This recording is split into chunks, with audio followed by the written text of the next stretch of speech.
गलियारों में जब उस मौत का मौसम होता है। मैंने जाके देखा है, इसलिए बोल रहा हूं। ना अखबार में पढ़ के बोल रहा हूं, ना किसी नेता के भाषण को सुन के बोल रहा हूं। गलियारों में लोग मरते हैं, गलियारों में। बेड नसीब नहीं, डॉक्टर तो छोड़िए। ये दो बड़ी बातें मैंने बताई। पूरे उत्तर प्रदेश की चर्चा करूंगा तो कई घंटों का सत्र रखना पड़ेगा। बिल्कुल, ये दो बातें भी हो जाए तो लैपटॉप ना भी बटे तो भी मैं इस सरकार को 100 में 100 नंबर दे दूंगा। बिल्कुल इसी मंच पर आकर दूंगा, तब शायद सारी शिकायतें दूर हो जाएंगी समाजवादी पार्टी के मेरे मित्रों की।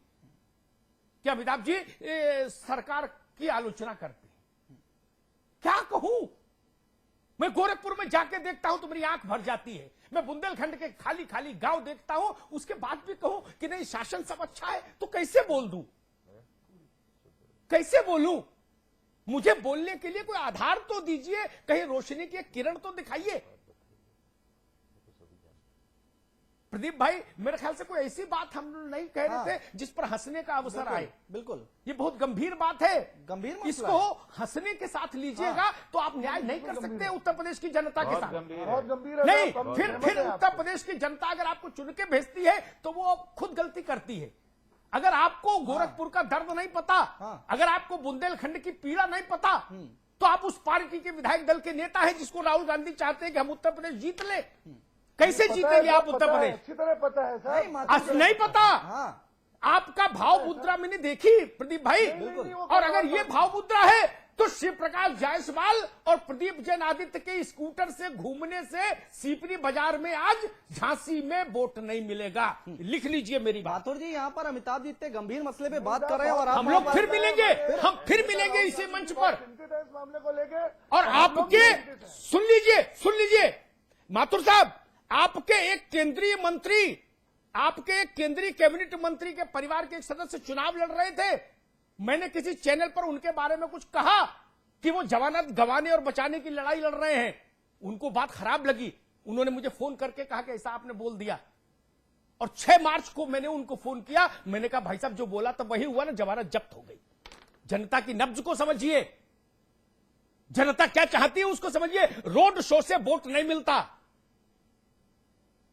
जी रामाशय जी, आप कुछ टिप्पणी करना चाहते जी? आदरणीय अमिताभ जी, 1 सेकंड हमको दे दीजिए। जी अमिताभ जी 1 सेकंड हमको दे दीजिए।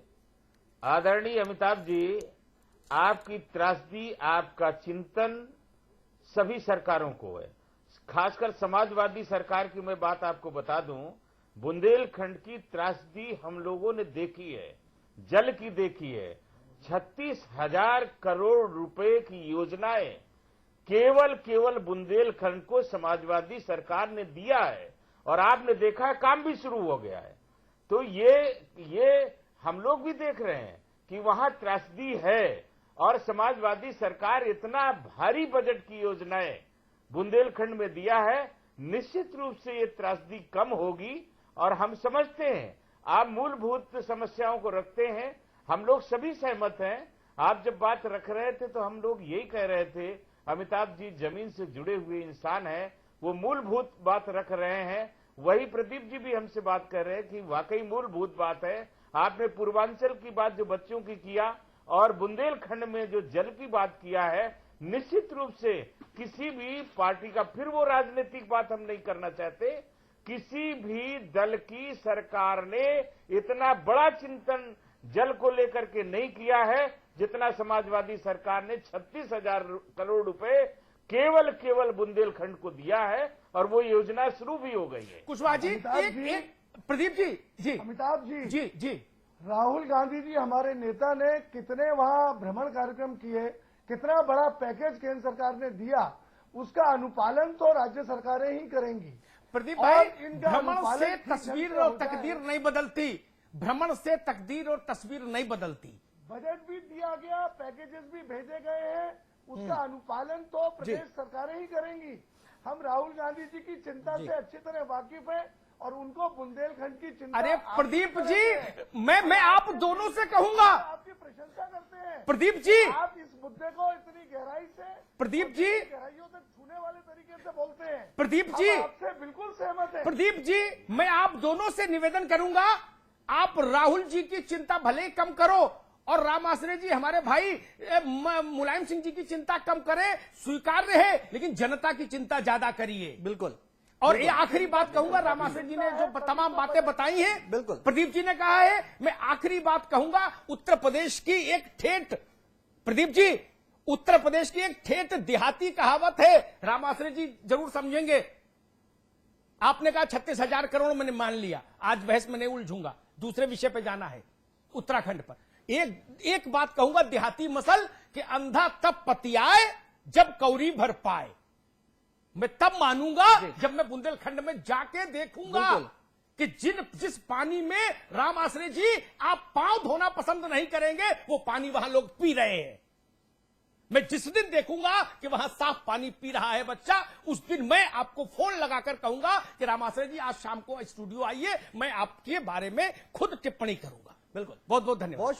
बहुत शुक्रिया कुशवाहा जी हमारे साथ जुड़ने के लिए। प्रदीप माथुर जी बहुत शुक्रिया हमारे साथ चर्चा में शामिल होने के लिए। अमिताभ जी हमारे साथ बने रहेंगे। एक छोटा सा ब्रेक ले रहे हैं, ब्रेक के उस पार बात करेंगे उत्तराखंड की।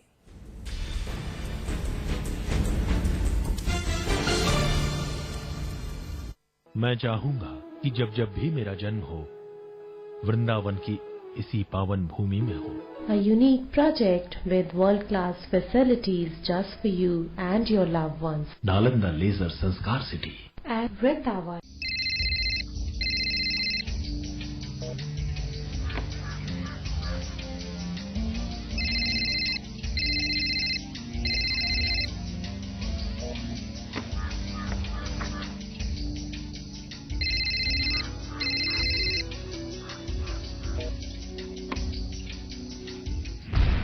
अब सहने की जरूरत नहीं।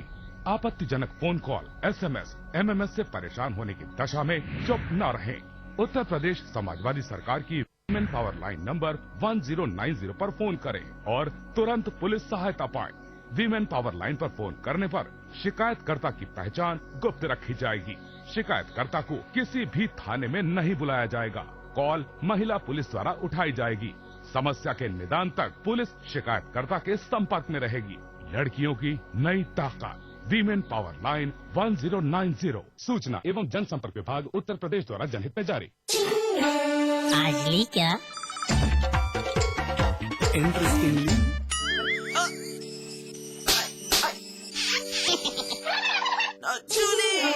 Refreshing mini gums. आज ली क्या?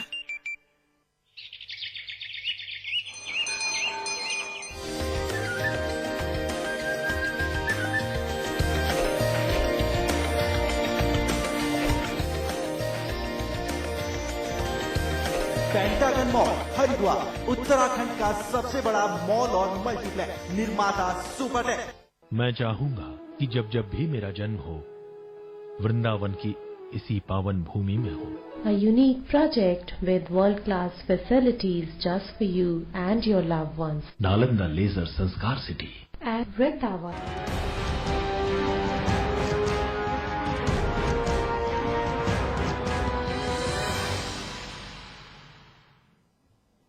जी अब बात करेंगे उत्तराखंड की, जहां सरकारों के वादों के बोझ से दबी जनता राह ताक रही है उनके अमल में आने का। जी हाँ, दरअसल 12 साल के सूबे ने अलग अलग सरकारें देखी और उन सरकारों ने करीब 6000 घोषणाएं की, लेकिन मजाक देखिए कि इनमें से महज 30% घोषणाएं ही अमल में आ पाई हैं। सवाल यही है कि आखिर यही ढीला रवैया आखिर क्यों?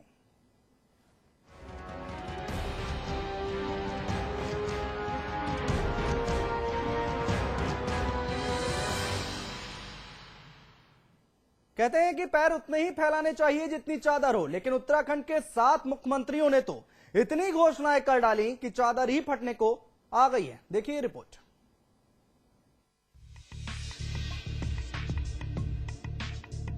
उत्तराखंड में ऐसा लगता है सरकारों की सुनने वाला कोई नहीं है। भले ही निर्देश और आदेश प्रदेश के मुखिया के ही क्यों ना हो, उन्हें मानना ना मानना नौकरशाही के मूड पर निर्भर करता है।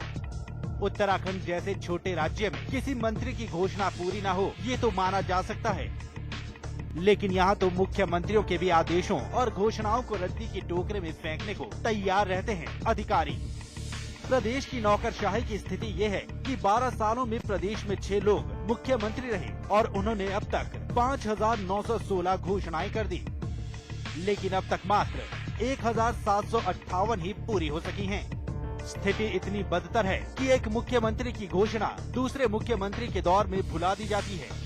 कांग्रेस की सरकार में हो या कांग्रेस के एनडी तिवारी द्वारा शिलान्यास किए गए निर्माण कार्यों का लोकार्पण। आइए आपको बताते हैं कि किस मुख्यमंत्री ने कितनी घोषणाएं की और कितनी पूरी हुई। स्वर्गीय नित्यानंद स्वामी, जिन्होंने 600 घोषणाएं की और जिसमें से 70 घोषणाएं ही पूरी हो सकी। तो भगत सिंह कोश्यारी ने 344 घोषणाएं की, जिनमें से मात्र 35 घोषणाएं ही पूरी हो सकी। वहीं बात करें एनडी तिवारी की, तो उन्होंने 2386 घोषणाएं की, जिसमें से सिर्फ 932 घोषणाएं ही पूरी हो सकी। पीसी खंडूड़ी ने 584 घोषणाएं की और 303 को अमली जामा पहनाया गया। तो रमेश पोखरियाल निशंक ने 1144 घोषणाएं की, जिनमें से कुल 407 घोषणाएं ही पूरी हो पाईं। वहीं विजय बहुगुणा ने 858 घोषणाएं की, जिनमें से सिर्फ 11 घोषणाएं ही पूरी हो सकी हैं। चाहे बीजेपी हो या फिर कांग्रेस, घोषणा करने में कोई पीछे नहीं है, लेकिन उन्हें पूरा करने में सब फिसलते ही रहे हैं। हालांकि दोनों दलों के नुमाइंदे अपनी सरकार में की गई घोषणाओं के पूरे होने की बात कर रहे हैं। कोई 80% तो कोई 70% घोषणाएं पूरी होने की बात कह रहा है, लेकिन हकीकत तो कोसों दूर है। एनडी तिवारी जी के समय की घोषणा में तो समय का कह सकते हैं, समय न मिला हो तभी पूरी नहीं होगी, वरना उनके समय की तो सभी घोषणाएं पूरी हुई हैं। वे माननीय मुख्यमंत्रियों को ये चाहिए कि वो अपने आर्थिक संसाधनों के आधार पर घोषणा करें, केवल लोक लुभावनी घोषणाएं और जनता को लुभाने के दृष्टिकोण से घोषणाएं न करें। अब आज की स्थिति देखिए, 1 वर्ष के अंदर लगभग 864 घोषणाएं हुई हैं और 20 घोषणाएं भी पूरी नहीं हुई हैं। इससे बड़ा छलावा इस जनता के साथ क्या होगा, ये अपमान है यहाँ की जनता का। वहीं प्रदेश के वर्तमान मुख्यमंत्री ने तो मात्र 11 महीने के कार्यकाल में 858 घोषणाएं कर दी हैं। हालांकि विजय बहुगुणा के अनुसार वो अपनी घोषणाओं की समीक्षा कर रहे हैं और जन उपयोगी योजनाओं को जल्द से जल्द पूरा किया जाएगा।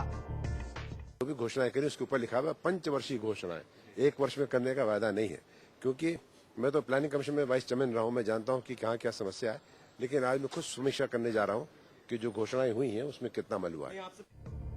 विशेषज्ञों की माने तो प्रदेश में सीएम की घोषणाओं को नौकरशाहों द्वारा गंभीरता से नहीं लिया जाता है। इतने थोक के भाव में घोषणाएं की जाती हैं, जिन्हें पूरा किया जाना संभव नहीं होता। वहीं उन्हें पूरा कराने के लिए मॉनिटरिंग की भी जरूरत होती है, जो शायद ही मुख्यमंत्री करते हैं, इसलिए घोषणाएं अधूरी ही रह जाती हैं।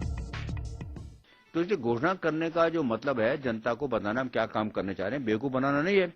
अब हजारों में घोषणा कर दो और कुछ पूरी न करो तो क्या मतलब है। तो मेरा अपने तरीका शुरू से रहा है, इसलिए लोग नाराज होते थे मुझे। पहले जब मैं पूरे प्रदेश में भ्रमण करने गया, पहले 2 महीने के अंदर मैं पूरा प्रदेश का भ्रमण किया, तो मैंने कोई घोषणा नहीं की, तो लोग कहते थे तो घोषणा नहीं करता है, बहुत नाराज हुए। दोष चाहे जिसका भी हो, लेकिन पिसती जनता ही है। पंकज पवार, देहरादून, समाचार प्लस। और इस पर चर्चा करने के लिए हमारे साथ हमारे नए मेहमान जुड़ गए हैं। अमिताभ अग्निहोत्री जी लगातार हमारे साथ जुड़े हुए हैं। प्रकाश पंत जी इस वक्त हमारे साथ जुड़ गए हैं, वरिष्ठ बीजेपी नेता हैं। प्रकाश पंत जी, स्वागत है आपका। सुरेंद्र अग्रवाल जी, वरिष्ठ कांग्रेसी नेता हैं। सुरेंद्र जी, आपका भी बहुत स्वागत है। साथ ही साथ हमारे रेजिडेंट एडिटर अविकल थपलियाल जी जुड़ चुके हैं। अविकल जी, आपका भी बहुत स्वागत है। प्रकाश पंत जी के पास सबसे पहले चलेंगे। प्रकाश जी, अभी हम आपका बयान सुन रहे थे, आपने कहा, सही कहा, लेकिन आपने अभी की जो योजनाएं चल रही हैं, 858 जो उन्होंने घोषणाएं की हैं उसका जिक्र किया, लेकिन उससे पहले का जिक्र क्यों नहीं किया? कई सारी घोषणाएं की गई थी आपकी भी सरकार में, लेकिन पूरी नहीं हुई। देखिए, आपने जो कुछ अभी यहाँ पर फिगर दिया है उसके संबंध में ही मैं कहना चाहूंगा कि माननीय नित्यानंद स्वामी जी या माननीय भगत सिंह कोश्यारी जी, ये दोनों जिस कालखंड में रहे हैं वो अंतरिम सरकार का कालखंड था। और जो फिगर आपने दिया है कि 600 घोषणाएं नित्यानंद स्वामी जी ने की हैं और 344 घोषणाएं भगत सिंह कोश्यारी जी ने की हैं, ये बात सही है। और उस समय हमारे जितने आर्थिक संसाधन थे उसके अनुरूप वो घोषणाएं पूरी हुई और उन घोषणाओं की निरंतरता होती है, उसको दूसरी सरकार ने पूरा करना चाहिए था। लेकिन 2002 में जब सरकार बदली और माननीय एनडी तिवारी जी आए और उन्होंने 2386 घोषणाएं की हैं, और उन 2386 घोषणाओं में से मात्र 932 घोषणाएं पूरी हुई और जो पिछली घोषणाएं थी वो रोक दी गई। इस प्रकार से जो प्रक्रिया चली, उस प्रक्रिया के तहत उस कालखंड में जो घोषणाएं पूरी न हो पाई उसके कई कारण रहे। और उसके बाद जो अभी की स्थिति है, जहां नहीं, तक उसके बाद आप थोड़ा सा गैप कर रहे हैं। एनडी तिवारी के बाद बीसी खंडूरी और रमेश पोखरियाल निशंक की भी सरकार थी। मैं बता रहा हूं, आप बीच में कृपया नहीं। हाँ, कहिए। 2007 से 12 तक जो घोषणाएं हुई हैं उसमें जो जनरल बीसी खंडूरी जी के जो कालखंड रहा उसमें 584 घोषणाएं हुई। आप देखेंगे 303 के लगभग पूरी हुई।